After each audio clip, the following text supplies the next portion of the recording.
Hello and welcome to the Everything is Black and White podcast. It's time for another episode of In Conversation with Lee Ryder. I'm your host, Andrew Musker, and of course joined by our chief Newcastle United writer, Lee Ryder. This week we're going to talk about Anthony Gordon, Newcastle's main man on the wing. We're going to talk about his impact so far at the club and what he could achieve on Tyneside. Lee, welcome back to the podcast. Before we get into Anthony Gordon's career at Newcastle United, we will have to start with the latest on Gordon. Of course, he picked up that injury against Chelsea, came off just after the half-hour mark. A lot of fears that he could be out potentially for the season. Big game on Saturday against Manchester City. What is the latest as of 1:45 on the 13th of March? Yeah, last night we were told in good faith that the injury wasn't as bad as first feared. So I think when everyone saw his leg kind of getting stretched back by the physio, I think everyone feared, there was going to be a problem, but not as bad as first feared is what we're told at the minute. Assessment's still going on. Now, bearing in mind, we're talking about a player that after Luton left the ground with crutches, was back in the starting lineup at Nottingham Forest, says he hates being in the treatment room. So this is one tough player who wants to be involved. So I think his mentality is good. And I think basically we'll have to wait and see with the assessments. I'm sure in the next couple of days we'll get it confirmed, but hopefully it's not as bad as we were all worried about on Monday night. Yeah, fingers crossed, because a massive game coming up against Manchester City in the FA Cup, and if Newcastle are going to shock everybody and get a result, Anthony Gordon would be key to that. And he has had a kind of up and down time on Tyneside. It probably didn't start as well as he would have liked, but this season he's been absolutely fantastic. But let's go right back to the start. Newcastle signed him in the January of 2023. Did it come as a bit of a shock? Because I think there's some it did. We were kind of led to believe Newcastle United weren't going to do any business really, and then they've gone out and splashed a lot of money on a player who, let's be fair, split opinion, and we'll get on to how fans felt about him at the time. But was it a bit of a shock when you saw him sign for Newcastle? It wasn't for me personally, because in the previous window I'd done a story saying that he was on Newcastle's shortlist. If you remember, he got very close to a move to Tottenham, didn't end up going there. Chelsea were also very keen on him, but I knew then Newcastle were in the hunt and being told that they wanted to stay in the loop if events changed with Everton, because Everton were playing hardball for his fee. So for Newcastle to then re-emerge onto the scene in the January window of last year, for me wasn't a huge shock, because I know it's a player that Eddie Howe likes, and I know Anthony Gordon admires Eddie Howe, and they both wanted to work together, and now we're seeing the sort of final product of that. So it's all looking good for him on the pitch at the moment, and long may it continue. Yeah, fingers crossed. And was it a bit of a statement signing, do you think? Because you mentioned there the teams who were also after him, Spurs, Chelsea, had a real interest in him, and then Newcastle United go out and bring him to Tyneside. So was it a kind of a knock on the door of those so-called elite clubs which said, we're Newcastle United and we now mean business under this new ownership? Yeah, I think you can almost bracket it a marquee signing in some ways. He was Everton's hottest product coming through the youth system. Way back when Wayne Rooney was coming through, Newcastle were linked with Wayne Rooney, didn't get that deal done. He ended up going to Man United, as we all know, and the rest is history. But to get a player, an England under-21 player with such a bright future ahead for that price, for me, that was a marquee signing. And it was obviously the early part was a bit of a, feeling his way into things. Newcastle were very patient with him, but, we're really seeing the player that he is now. And the conclusion of that arrival, was it also a bit of an insight into how Newcastle United work in the transfer market, in terms of they weren't expected to do too much that January, but an opportunity presented itself where they kind of found out Everton needed to sell Anthony Gordon, hadn't been playing too many games in the run-up to that window, so he was kind of maybe looking to move, and Newcastle United then made their move, and it showed that they were, versatile in the market, that they weren't rigid, and they would react to what was put in front of them. Yeah, and that's exactly what happened with Anthony Gordon. And for me, this is a player who, you could see him adapting to sort of any stage of football. I know it was difficult for him at first, but in the Champions League, he didn't look way off the pace in that you could see him playing on a European stage. You could see him playing on an international stage. We've already seen him on the England under-21 stage where he was player of the tournament. And I think he could be that player at international level as well. We're all hoping he can get that first senior cap. But for Newcastle, it's just great news, because when I know there's a lot of young players who really admire Anthony Gordon. I've seen a lot of kids with Gordon on the back of the shirts and stuff like that. Great to see. But when you get that kind of player that is sort of up and coming, and he's a player that all the kids want the posters on the wall and all that sort of thing, and he's in a Newcastle United shirt, then I think it sends a message to other players that might think, wow, Newcastle do mean business. I'd love to play alongside Anthony Gordon. And you mentioned there it was kind of a long-standing interest in Gordon. Obviously, we know Steve Nixon and the rest of the staff do their homework, and Eddie Howe then obviously gets to see in it as well. Given that he hadn't played too much minutes kind of through November and December, he kind of fallen out of favour at Everton. And obviously, things were going terribly for them on and off the pitch.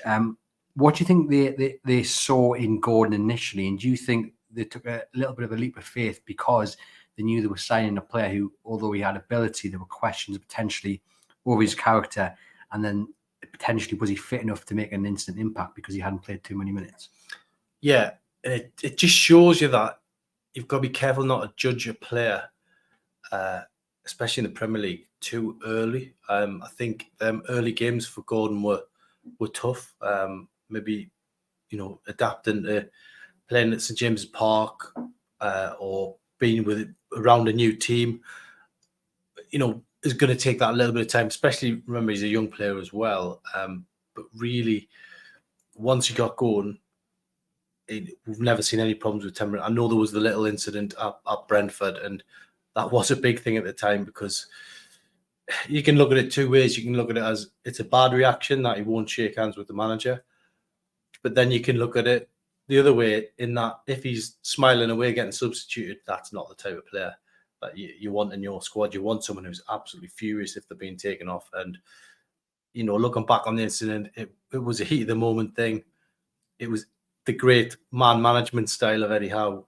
He just took the sting out of it straight away on the pitch, didn't he? Walked him around the pitch, got him calmed down, and he's never looked back since. And we've never seen any kind of temperament like that since. We've just seen a player that's channeling all his aggression, all his energy in exactly the right way. And that kind of raw nature that he's got, I guess that's something else that would have come up when they were scouting him and looking at him, and probably would have been flagged. Look, he might have a bit of a temperament issue potentially, but whatever they saw in football ability wise, it was enough for Eddie Howe to take the gamble on him. 100%. And I think as well, and this as well with players, especially sort of the younger players, the under 23s, 24-year-olds, 25-year-olds, sometimes if you take some of that aggression away or all of it away, then you've got half the player all of a sudden.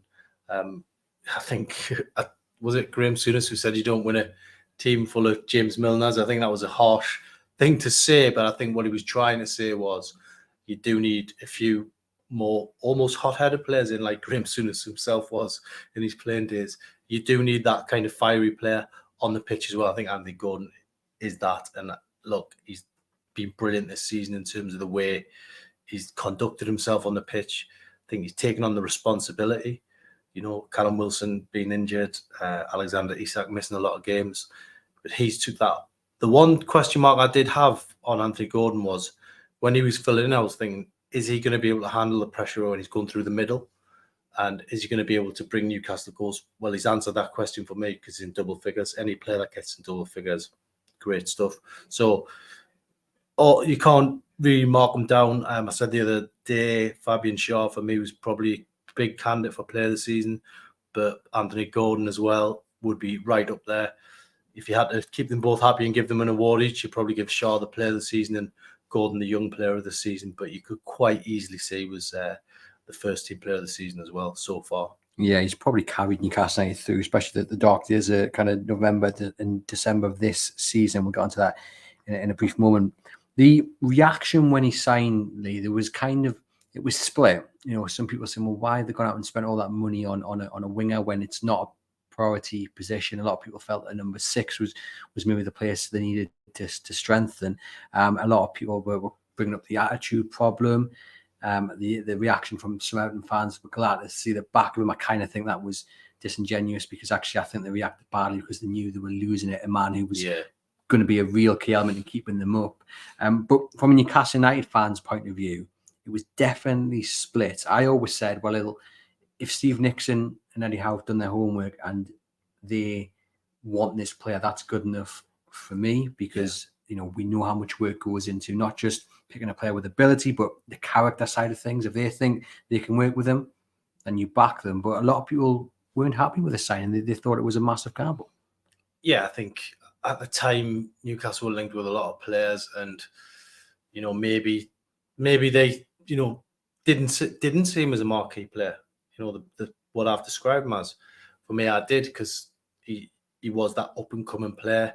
There was a player you would pick to play for England for many years to come, he would be it. And it's good to get him at that price, because he could quite easily go on to be £100 million player. So it could end up looking like a bargain for Newcastle. Newcastle really now need a few more like him to put in the team. I think they've got where they've got so far with some of the players that they've inherited, and I'm not knocking any of those players, but if you to go on that next level, and I'm talking about challenging for titles here, serious title challenges, then you probably are going to need 3 or 4 quality players in each department. But he would be one of the first names on the team sheet, regardless of who he brought in. Yeah, no, I totally agree with you. I mean, it was initially quite a slow start for him at Newcastle. 16 games and only 1 goal, and that goal came against Chelsea right at the end of the season, which I think was a bit frustrating, because you'd love it to have come in the kind of February, March time, and then he has a few more games to play for Newcastle, and hopefully had a few more goals, because I think, again, it's fair to say his slow start did bring a bit of criticism, did bring maybe a little bit of worry that it had been money wasted. But I'm assuming you were a bit like me, that you always felt once he got some minutes under his belt, we would see the form we are now seeing. Yeah, and I think that goal at Chelsea, it was great for him, just because it ended that sort of drought and the uncertainty, and then it took him into that European Championships in exactly the right frame of mind. Some players might be a bit too big time to play in that tournament. We've seen it before. They don't want to play for the 21s. He took it with both hands, and was player of the tournament, and added to his trophy cabinet. So great for him to have that foundation going into the new season. As you say, he's been one of the fittest, strongest players, and he's hardly missed a game. But the goals he's got this season fully justified anyone who questioned that price tag. And you mentioned there the Euros tournament for England, where he won.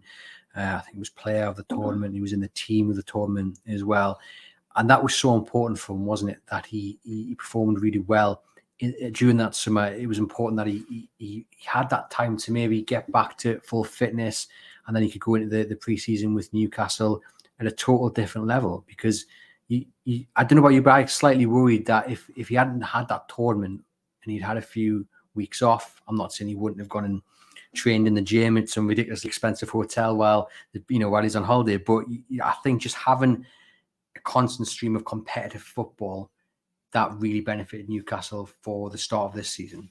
Yeah, and I think last summer just put him in good stead at international level to show that he could handle that small window of playing in a tournament, which would be perfect for England this summer in Germany. He'd be a late comer at the squad if he could do it. But you're talking about the Premier League here this season. I think he set the tone for the team, but he's popped up with them all important goals. Some of the sort of scruffier goals, if you like, have been really the goal against Wolves, for example. It was just an important goal, an important time, and he's learning to just be in the right place at the right time. And look, if he can, any player that can bring goals to the table is going to be valuable anyway. But for him, the way he arrives in those danger areas, it's been the big lift for Newcastle this season. And look, when he went off the other night injured, in a way, Newcastle's hopes seemed to go with him. I know they equalised, I know they only lost narrowly, but in terms of setting the tone, he they missed that when he went off. And well, you saw it from the start, didn't you? Because Eddie Howe has pretty much said it looked like he picked it up very early on, and he continued to play for a little while. And a lot of people were pointing out, especially the commentators on Sky, of course, you were at Stamford Bridge, but the commentators were pointing out, Dan Burn wasn't getting the protection from Anthony Gordon. He wasn't tracking back. Now we know why, because he had this injury, but it was quite evident what he brings to Newcastle when he is fully fit, and it was quite noticeable on Monday night when he was clearly struggling. But you said it there. You said, the tournament that he played in for the England under 23s, was it 21s, 23s? 21s. Yeah. Some players might be, I'm a £40 million signing. I don't need to do this. Yeah. But he knuckled down, worked really hard. He didn't go over on holiday, didn't go and lie on a beach. Do you think he knew in his head that he needed to do something to step up and kind of, in a way, justify the price tag? Yeah, I think generally the attitude I get from him in terms of his performance and the way, he puts himself forward is that he wants to kind of quash these myths and go into the under-21s. And as you say, he could have easily been taking nice snaps on Instagram and this, that, and the other, but he was prepared to do the sort of roll the sleeves up and show what he could do when he could have easily sacked it off. Now, I mean, you always remember that old England B team, there's a lot of players who were insulted if they got called up to play for England B, and generally it was almost like a little test for them. If you can't be bothered to play for England B, don't bother trying to play for the first team. So this is another test he's passed, and hopefully he's going to be okay and finish the season on a high. Because we talk about setting the tone, and it definitely does set a tone, because when I saw he was called up and he wanted to go and play, I was impressed. I'm sure you were, the fans were, and Eddie Howe as well. Because again, like I say, he could have just gone on holiday, but he's chosen to play more minutes, more games for the benefit of him and Newcastle United, which is a real test of character. And he obviously came through it with flying colours. Now, England-wise, I mean, look, he should have been in the last England squad. Obviously, we were hoping that he'd be included in the next England squad, which is going to be announced on Thursday, which is tomorrow. If he hadn't picked up the injury against Chelsea, do you think he would have been in the England squad? But as we sit here now, he still might. He still might. Look, if he's deemed fit, then there's still a chance that he is. Gareth Southgate said on the record that Gordon was close, and he was looking at a number of players at Stamford Bridge the other night, but Gordon was definitely one of them. And he's been up to St James Park to see him, which is, it's rare that you see the England manager at St James Park, or it feels rare. But if you can't experiment now in 2 friendlies against Brazil and Belgium, then Gareth Southgate never will, and he's got injuries anyway. So it's a big tournament for Gareth Southgate, because it's almost like it's defining for him. If England are terrible at this summer's Euros, then we all know, there'll be calls for a change of manager after all this time, as well as Gareth Southgate's done. But what I do think Gordon would give him that no other player would, especially in attack, is it would give him that kind of freshness, because I was lucky enough to cover Euro 2020, which took place in 2021 because of COVID. But I was lucky enough to cover it and watch all those England games at Wembley. And I think that team has kind of moved on. There's still a lot of young players in there, but there's a lot of players who are coming at the end of their time there. The World Cup, they probably needed more freshness in there. And this is an opportunity to really give a couple of players an opportunity. Just give them the opportunity to talk. I mean, we all remember Sven-Göran Eriksson taking a young Theo Walcott to the World Cup. He didn't play, but it gave him that opportunity to live in a tournament and be in that tournament environment. And it helped him in his future career as well, didn't it? So I'm sure he'd like more minutes if he is called up. You wouldn't want to go to the World Cup, the European Championship, and not play. But look, for me, he'd be the man to take this summer, and I think he could end up being a national hero if he went. He certainly deserves it on his form this season alone. 54 games, 11 goals. He's, as you say, in double figures, and he's probably been at and I'll stick by this, the shining light through some really dark months for Newcastle United. But I just don't see Gareth Southgate calling them up. I really don't. I just, for whatever reason, and it's even a little bit more bizarre, I think, Lee, because he's come through the ranks, and usually Gareth Southgate picks from that pool of players. But for whatever reason, former under 21, so for whatever reason, he's just not fancied him, and especially when he's been in such good form this season. Did you think Monday night was kind of maybe the last chance for Gordon to impress? Because Gareth Southgate was there, but you had Palmer. Also, you had Conor Gallagher, who's probably looking at. I mean, in my head, it's probably Palmer versus Gordon for that spot. Did you think it was the last opportunity for him to impress, or was that a little bit too much? Not necessarily, because injuries can occur in the last sort of 10 Premier League games.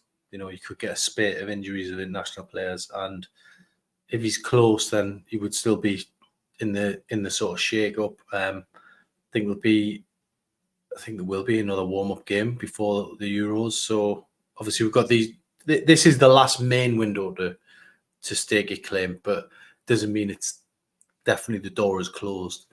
It might just still be slightly ajar, but I don't know. We'll see if he gets in there in this squad first, but hopefully he does. And if he doesn't, and things change with England, and there's another manager, I'm sure whoever comes in would have him. I mean, we'll have to remember Eddie Howe is the man many people in the national media believe will take the England job eventually. So I'm sure one way or another he will get that senior England cap. We all hope it's in the right circumstances that suits Newcastle United. Yeah, and Gordon's only 23, so plenty of years ahead of him. His best years ahead of him, so plenty more tournaments to come as well. In terms of the way he plays in Newcastle United, you know, when they have the high press and it works, absolutely key to that. When they sit deep and hit people on the counter, he's absolutely key to that. We saw that against Wolves. He was kind of the outlet down the left and just away with the ball. I mean, he's so quick. You know, he's got good control, got an eye for goal. I mean, we could just name several, you know, brilliant bits about his play that he's got. But what stands out the most for you? For me, it's his coolness in front of goal. You know, he's just so, he's almost got that kind of cold ice running through his veins, and I think that's the one big thing that has stood out for me, because, as I said earlier in this podcast, that was a question mark over his head. His goal tally. I don't think he arrived at Newcastle as a prolific goal scorer, but this season he has been prolific. 10 goals, 7 assists, I think it is. So hopefully he can add to that in the final few games. But if there's one attribute, then I would say this season has been his goal scoring, and it's great that he's got that in his locker. And you know, this season will give him huge confidence for next year. And you know, I mean, moving further forward, you could potentially even see Eddie Howe giving him the captain's armband, and that you don't get a bigger nod of respect as a cool player to get that armband on you. Because he has shown that as well, and he's shown this season that he's got the fight about him. We saw it a little bit at Everton. Everyone will remember that clash between Trippier and Cher, but he's shown it, you know, in the colours of black and white. He's passionate. He's one of those players who tries to energize the fans. Bruno's really good at it, but Gordon's the other one who goes up and will gesture with his arms to try and get everyone up a level. He has shown some real leadership qualities and some connection to the club as well, which of course makes a great captain. Yeah, it does. And I think overall, I think he's got that kind of work ethic about him as well. And I think that's important in Newcastle United. We've said it before, that, you know, people go to work during the week, and when they come to James Park, the results, we all want to see Newcastle do well. We all want them to win. But if they can't win, you just want to see that 11 players working as hard as the people have worked all week. And I think he's just got it. I don't know who he's got around him. He's obviously got good people around him who've told him the ethos of this club. But everything that epitomises Newcastle United, we've seen in his performances this season. And as I say, long may it continue. Yeah, and as I say, 23, so he would have been 22 when he moved up, and potentially even 21 actually. But it's a big move for for a young man as well, when you think about it, moving away from a club you've been at so long, moving away from home and setting up a new life in a city as well, in which some players cannot handle what comes, and maybe being at Everton actually set him in good stead for what was to come, because passionate set of fans down there, a bit like Newcastle, and both Liverpool and Everton, Saturdays mean everything to the community. A win will determine how you're feeling for the next week. So he had a little bit of an experience about that, but he's just handled it really well, and he's really settled in. Totally, and it can be, the world of Newcastle United can be a crazy place. We know that. I mean, funny enough, this morning I was reading, I don't know if it's James Milner's autobiography or it's just one of the books he's released, where people are asking questions. It's really interesting. I know it's James Milner, and he's got that boring tag. I've never found him boring personally, because I used to interview him quite a lot when he was a young player. But in that book, he was talking about how crazy it was when he first came on the scene with Sir Bobby Robson, came in as a very young player from Leeds.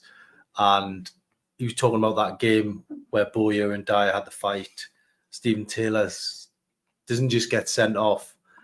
There's the whole going down, like he's being shot in front of goal. The press conference with Souness, and all these crazy things can happen at Newcastle, and still do happen. Let's be honest. Nothing's ever quiet. Everything's a huge kind of explosion. But he just seems to be equipped to almost funnel out that pressure and focus on the pitch. And it is a city where we've seen in the past, incidents in the town centre. You're not going to get a quiet. You are better off actually going to the library and reading James Milner books, to be totally honest. But it is that type of city. It's great. But it's very small, and I think you've got to have the right mentality to deal with that. Yeah, it takes a special character, doesn't it, to be able to handle it and then use it to their advantage, which he does, and he's been tremendous on and off the pitch. Well, this has been In Conversation with Lee Ryder, where we focused on Anthony Gordon this week. If you guys want us to talk about anything specific, do get in touch with either me and Lee on social media or at the EIBW podcast at reachplc.com, and we will have a look at your suggestions. Thank you very much for tuning in. If you're watching on YouTube, give this video a thumbs up, hit subscribe. If you're listening on the podcast channel, we want to get up to 300 reviews, and when we do, we will give a prize draw out. So if you can stick a review there for us, we do appreciate it. And head over to chroniclelive.co.uk for all the latest Newcastle United news. And for myself and Lee, we'll see you guys